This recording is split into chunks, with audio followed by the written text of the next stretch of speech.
Hi, Teacher Bernie. Thank you for this opportunity to hear from you about your online experiences. Can you say something about yourself and what you do? Well, hello, fellow teachers who are also new to online teaching.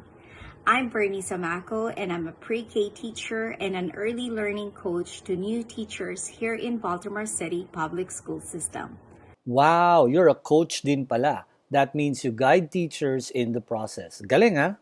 So today, I'm going to share with you my top 7 practices that can support students, parents, and of course, educational partners in virtual learning. So I'm doing 100% online teaching learning. How do I start? Will I use Google Classroom? Will I use Canvas, Edmodo, Moodle? Ang dami out there. What will I choose? And how can I organize my content? So first is creating your virtual classroom and creating classroom connections. Sky's the limit when it comes to creating and running your virtual classrooms. The key is to be creative and organized regardless of what platform you're using. Think of a variation of interactive and exciting ways you can engage your students. So as you can see, my Google Classroom is arranged by content area and date. I've also included parent resources, yoga, and meditation. This is actually an extension of what we do in a real classroom. So very important to share a set of very clear guidelines and expectations for your students and their parents. So this might include your routines, your procedures, your office hours, menu of support, and feedback. So at least they can have options for the support they might need in the process. Alam mo, minsan, naubusan ako ng ideas and strategies at nakaka-stress. Where can I get more resources? Second, create or join a platform where teachers share resources. Nurture a supportive online community. As you know, teamwork always makes the dream work. So in our school, our early learning team meets each week, and part of our virtual academic planning is sharing best practices. So be proactive in applying those practices. Attend professional developments, or simplest way, utilize Google or YouTube to learn. So here's an example of the Google Classroom I have created for teachers to share their resources that would support or help everyone. Ngayon, ang mga students, ang dami nilang excuse para gawin ng trabaho. Puro angal. Come on, nasa bahay ka na. Bakit di mo magawa ang mga trabaho? Puro palusot. Integrate social emotional learning within your synchronous or asynchronous classes. Emotional learning is an important factor because it affects learning, decision-making, creativity, relationships, health, and performance. This is a very challenging time. Remember that you're not alone in this journey. We have to be more compassionate and kind. We are not fully aware of what our students, parents, and colleagues are going through. The first link is an example of the social emotional lessons embedded in students' classwork. The second link is a professional development I have attended entitled Permission to Feel, which I recommend you listen to. We all need to develop emotional intelligence to stay healthy at our stressful job. Alam mo ba, sa classroom ko, meron akong partner teacher. So, co-teacher ko siya. Ngayon, nakaupo lang doon parang estudyante. Paano ko ba ma-maximize siya?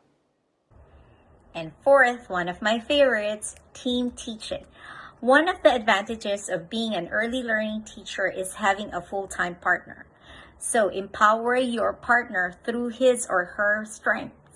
So my partner and I have shared the importance of planning, collaboration, and technology finesse prior to our synchronous class. So when one is teaching, the other is presenting, or vice versa. We both bring energy, enthusiasm, and engagement. We practice active listening to help our students stay engaged because, as you know, we have the little ones. We also give immediate feedback, and we send prizes, to their doorsteps through Amazon, simple prizes. So those are just simple tips. You utilize your partner. Guess what? Yung students namin, nag-take pa ng online standardized test. Para saan pa yun? Naubos ang oras? Mapapakinabangan ba yung mga results? So the fifth one is a fresh new idea for me. So this is refining your remote learning strategies using DataDriven Approach. The title is Utilize Evidence to Insight Coach. So this is a platform that I've recently learned from our professional development that I have yet to explore. So this will help us find out what's working best for our students to help us mitigate learning losses. So as you know, we can never ever replace real teaching and real learning in a real classroom. So hope this helps, and it's free. Ngayon, minsan, yung iba naman magaling sa online learning. So I just give them a thumbs up, I say good, I say hooray. Ano pa pwede kong gawin? So number 6, celebrate your students' success no matter how big or small. Hey, that's very important to me. So at the end of the school year, our early learning team worked together to come up with an interactive slide presentation to give back to our students and their parents for all the hard work that they've done all throughout the school year. And it was a success. And it was heartfelt. Oh, grabe. Nakaka-stress ang online teaching and learning. Now, minsan wala na akong oras sa pamilya ko, sa sarili ko. Ano ba? Healthy ba yan?